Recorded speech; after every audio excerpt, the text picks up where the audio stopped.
Hello everyone, I am Princess Burgos and our gospel for today is about Mark 8 verse 1 to 10. So ang ating pong gospel ngayon ay patungkol po sa pagpapakain ni Jesus sa 4,000 tao gamit lamang ang 2 peraso ng tinapay at ang isda. So ang aking pong refleksyon sa ating verse na ito ay ang Diyos po ay hindi niya po hahayaan na mawalan tayo. 'Di ba po may mga oras po na talagang parang walang-wala na po tayo, parang halos lahat ng problema nagsasabay-sabay. Lagi lang po natin iisipin na, lagi po natin isa sa isip na ang Diyos ay nandyan lamang po.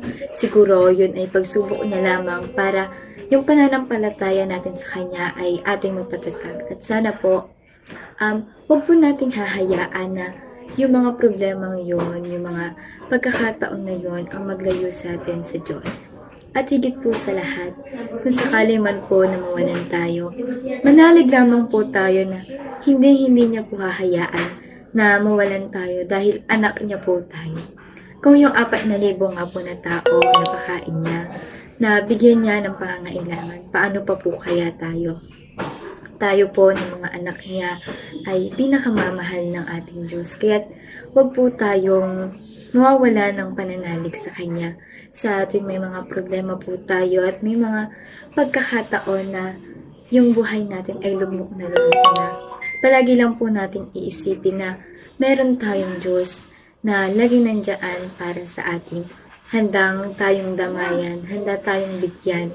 At ang Diyos, hindi niya tayo hahayaan na mawalan. Na kahit anumang layo natin sa Kanya, pilit pa rin niya tayong mapatakin na palapit sa Kanya. Kaya akin pong hinihikayat ang lahat na mag-subscribe po sa Facebook at YouTube channel.